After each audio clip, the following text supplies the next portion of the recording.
Welcome to Sister. I'm Kathy. This is Real Life with real world issues for real. I'm so excited to have my sisters. I got all my sisters with me. Here we go. Corey, you sing. You're the singer. Okay, well, maybe next show. Maybe next segment. Corey, Roxanne, Judy, and Flo, they are kicking it up for you with this question. Get ready. Girls, adult children living at home are known as the Boomerang generation. You were. Would you let your 20 or 30-year-old move back into your home after college? That's one question. And how long is too long? Will you tell them to leave? Will you change the locks? Gimme, what do you got? Well, my motto is leave when you cleave.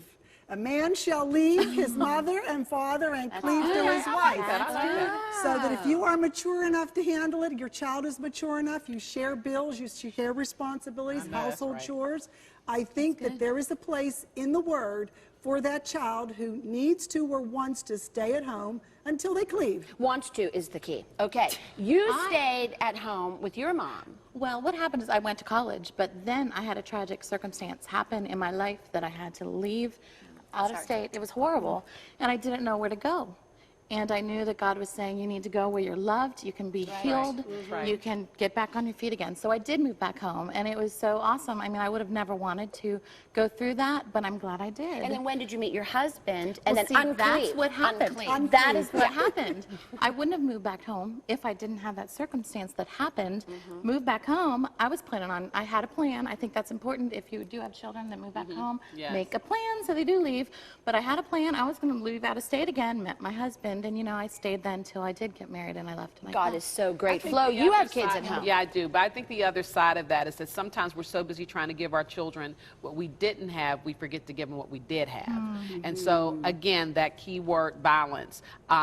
I think that children coming back home, you should be able to. I remember at 18 thinking I was grown and thinking I knew what I was doing and was dumb enough to leave. Every now and then you visit Dumbtown, you know, and you live in Stupidville for a while. Almost every day. And so, yeah, you know. It's okay, though. It's okay. But when I packed my stuff and left for Stupidville, my grandmother gave me these words of wisdom. Just remember, you can always come back. So when Idiot Town rolled in, once I hit that part, I was able to come back home to wisdom. You know? I think parents get confused helping with enabling. And so I think that door should always be open and that, you know, family should always be there for you. But there are responsibilities and rules that come with that. Sure, you can come into my house, but you don't just get to do whatever you want. You are you're gonna participate in paying bills in this family and helping out in this family, and you will follow the house rules. You need to start that responsibility when they're young, when they're little. My 3-year-old daughter, we are starting that with. And I have, the very last thing I want to say about this, my son lives in Atlanta, and he was here, and on Facebook he wrote, he went back yesterday, I was sad, because I love him up.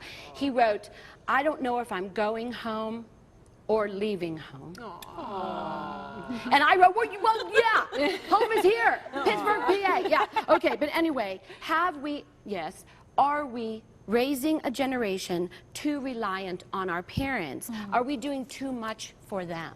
See, that's the part that I say about, you know, sometimes we're so busy giving them what we didn't have or think we didn't have, you know, that we're not giving them. Like what? What are you giving them? What? You know, I think that, like, a lot of children grow up today without like, we grew up with chores, responsibilities, everything wasn't just handed to you, you know, and now, like, a lot of people, thankfully, have been blessed and prosperous, and what they do is they replace themselves with things in their children's lives. So depending on, like, even where you grow up at, I grew up in the city. But I was very blessed. I brought my children up in the suburbs, and what I noticed in the suburbs is there was somebody to mow the lawn, somebody to clean the house, but nobody at home to raise the children. And so when those children come to school, they had very big issues. I mean, subscriptions, you know? From the suburban kids. That's really good. That's really. Did you do too much? Are you doing much? I mean, I packed Michael's lunch. That was bad. I can't. Sorry, he was 27. With my job and all my responsibilities on the boards, I can't do too much. My children are self-reliant. They do their chores, the boys iron, they wash clothes, they cook, they do all those things, they take care of their finances. So there is a maturity level I think it takes when adults live together. And if you could find that great balance, it works out well, because then they start becoming friends. They have input into your life. They change your life as a result of them understand who knows you better than your husband and your children. They see you at your worst. They see you at your best, and they still choose to live with you. Well, Yes. hallelujah. Yes, yes. And Happy you want wife, them to be happy life. That's all I successful. know. You want them to be successful, productive members of society. So why have them go out because somebody has a stigma of this is the age where the child should be out the house? You want them to be self-sufficient. Prior generations, Yes. a generation ago, multiple ages of families lived together for social and economic reasons. But what I've noticed on this whole question is these two haven't had anything to say. Shocker. Because guess what? You have little kids. So we're going to move on if that's okay. All right, good. Because this question should be for everybody. Why won't women ask for help when you're feeling overwhelmed? Why won't we? I mean, we've got all these kids packing lunches for our 27-year-old, but what do we do? Why won't we ask? I do have something to say about that. Well, come on. I think we don't want to burden other people. Like my close friends, they have kids too. They're mommies, they're busy, they're carpooling, they have a life, and I just don't want to overwhelm them. So you don't want to hurt anyone else. So that is a lot of times why I don't ask for help. However, I also like to be in control of things. And So you don't delegate. Corey?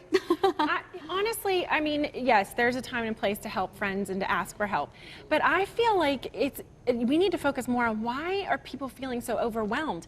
I think women need to readjust their priorities. I mean, I've said this before, women are going crazy with all this Pinterest and Facebook, and you have to have this birthday party that's so fantastic and wonderful. And you know what? You don't need to have that. And so I think women just need to, mothers and women and men too, need to tone it down. And Superwoman is a myth. Yeah. She's a comic strip. She's not a real life person. And I think part of it goes to management and delegation. As your children get older, you delegate responsibility. Husband takes on responsibilities in the home. And it's an issue of management, and it's also an issue of humbling yourself. To ask for help. To ask for help with the appropriate people that won't feel like you're taking from them. That they want to give, they want to share. Sometimes it could be parents, sometimes it could be a neighbor, sometimes it could be a friend. But those people that may be appropriate, that want to help in good ways. And you need maybe you need help. I mean, we need help. That's why we have each other. That's why we are sisters. We did start to sing, didn't we? That was pretty good. We're not going to sing, though. But here's a scoop. You might feel overwhelmed. You really might. And we all feel overwhelmed. That's real. So that's what the sisters think. What are you thinking? Send us an email. It's real easy. s2s@ctvn.org. We'll see you next time on Sister to Sister.